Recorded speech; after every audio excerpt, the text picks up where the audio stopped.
ایک تفاصیل ملتی ہے ہمیں ان شخصیات کی، ذرا وہ بتائیے پھر ان کا مقام و مرتبے سے، خاص طور پہ حضرت قاسم بن محمد رضی اللہ تعالیٰ عنہ نے جو تعلیم و تربیت حاصل کی ہے، ان سے اکتساب فیض کیا ہے، وہ بھی اپنی جگہ ان کا، دیکھیں آپ نے صرف کافی تھا حضرت عائشہ صدیقہ سلام اللہ علیہا جو ہے ان کی شخصیت آپ کے لیے کافی تھی، لیکن آپ میں ایک کریوسٹی تھی، ایک تجسس تھا، ایک پیاس تھی کہ آپ نے استفادہ سب سے کیا، وہ ذرا بتائیے۔ بسم اللہ والصلاة والسلام علی رسول اللہ۔ آپ نے یہ جو سوال پوچھا حضرت سیدنا قاسم بن محمد بن ابی بکر رضی اللہ تعالیٰ عنہ نے جن سے علم حاصل کیا وہ کون تھے؟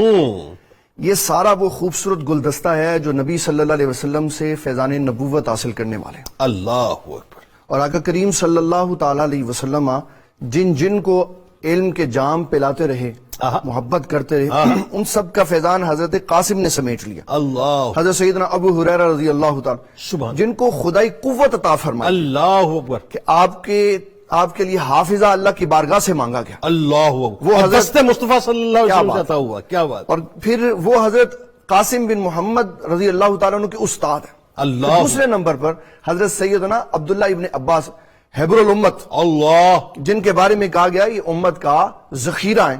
کائنات کے اندر جو بھی نبی صلی اللہ علیہ وسلم کی شفقتیں ان کے ساتھ ہیں وہ انہی کا حصہ ہے۔ اللہ، یہ وہ شخصیت ہیں جن کو نماز تہجد بھی حضور پاک صلی اللہ علیہ وسلم کے ساتھ پڑھنے کو ملتی تھی۔ اللہ اللہ۔ اور پھر آگے حضور پاک صلی اللہ علیہ وسلم ان کو دائیں طرف کھڑا کرتے تو یہ بائیں طرف آ جاتے، پھر اب نماز ہی میں ان کو کرتے تو آپ فرماتے عبداللہ ابن عباس میں آپ کو دائیں طرف کھڑا کرتا ہوں، بائیں طرف کیوں آ جاتے؟ کہا حضور میں ادباً پیچھے کھڑا ہو جاتا۔ اللہ، مفسر قرآن، مفسر قرآن، اللہ، اور قرآن مجید کی سب سے پہلی خوبصورت جو گفتگو فرمانے والے ہیں وہ حضرت عبداللہ ابن عباس۔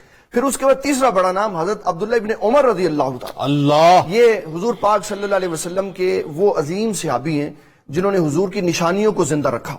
جب امام الفقہ، جی، اللہ، اور جب نبی صلی اللہ علیہ وسلم کے مدینہ المنورہ پہ نشانیاں مٹائی گئیں تو عبداللہ ابن عمر رضی اللہ تعالیٰ عنہ کا نام باقی رہا، اس لیے کہ یہ ساری زندگی حضور صلی اللہ علیہ وسلم کی نشانیاں باقی رکھتے تھے۔ اللہ اللہ اللہ۔ پھر چوتھے نمبر پر حضرت عبداللہ ابن مسعود رضی اللہ تعالیٰ، ہائے ہائے ہائے، سبحان اللہ۔ یہ وہ ہیں جن کے بارے میں امام الائمہ، کاشف الغمہ، سراج الامہ حضرت امام ابو حنیفہ رضی اللہ تعالیٰ عنہ فرمایا کرتے تھے جہاں عبداللہ رضی اللہ تعالیٰ عنہ کا نام آ جاتا ہے وہاں دوسرے کسی کی رائے کی ضرورت ہی نہیں پڑتی۔ اللہ اللہ اللہ اللہ۔ یہ صحابہ میں مجتہد ہیں، یہ فقیہ ہیں، یہ محدث ہیں، امام المحدثین، جی امام المحدثین، اور دنیا جہاں کی تمام کوالٹیاں ان کے اندر پائی جاتی ہیں۔ اس اعتبار سے حضرت سیدنا قاسم بن محمد رضی اللہ تعالیٰ عنہ کی جو اساتذہ کی، جو آپ کے اکابرین کی فہرست ہے، وہ عظیم لوگوں کے اوپر مشتمل۔ میں اب آپ جو بات بتا رہے ہیں میں ویژولائز کر رہا ہوں اس بات کو، ذرا سا ظاہر ہے ویژولائز ہی کر سکتے ہیں، اور کیا کر سکتے ہیں کہ ایک تو ماں عائشہ صدیقہ سلام اللہ علیہ جن کے لیے کیٹیگوریکل میرے سرکار فرمائے کہ دین کا نصف حصہ ان عمیرہ سے حاصل کرو، مطلب ایک تو وہ سمندر،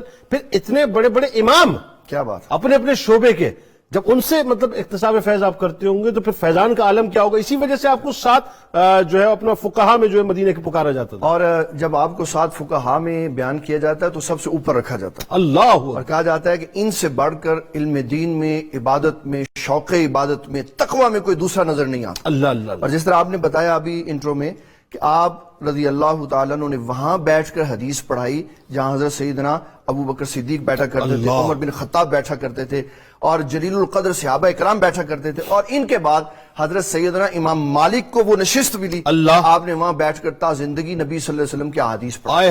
امام علی رضا علیہ السلام، جی بالکل، بڑے بڑے جلیل القدر نبی میں تو اس کو اس طرح سمجھتا ہوں جنید بھائی کہ لوگوں کو پڑھاتے بھی تھے اور حضور پاک صلی اللہ علیہ وسلم کو اپنا سبق بھی سناتے تھے، سبق بھی سناتے تھے اور ان سے پڑھتے بھی تھے۔ جی بالکل بالکل ایسا ہی۔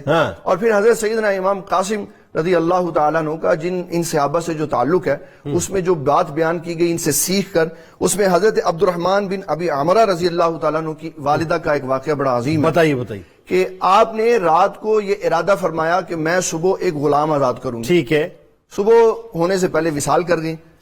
اب یہ مسئلہ تھا کہ ان کے اس ارادے کا کیا کریں، تو حضرت قاسم بن محمد رضی اللہ تعالیٰ عنہ نے حدیث سے استدلال کرتے ہوئے کہا، اچھا، حضرت سعد بن عبادہ رضی اللہ تعالیٰ عنہ کی امی جان وصال کر گئی تو ان کی طرف سے صدقہ حضرت سعد نے دیا، تو عبد الرحمن کی والدہ کی طرف سے صدقہ عبد الرحمن دے، اور پھر انہوں نے اپنی والدہ کی طرف سے غلام آزاد کیا، اور بتایا کہ صحابہ اکرام احادیث کو سامنے رکھ کر اور سارے فیصلے قرآن و سنت سے کیا کرتے۔ سبحان اللہ۔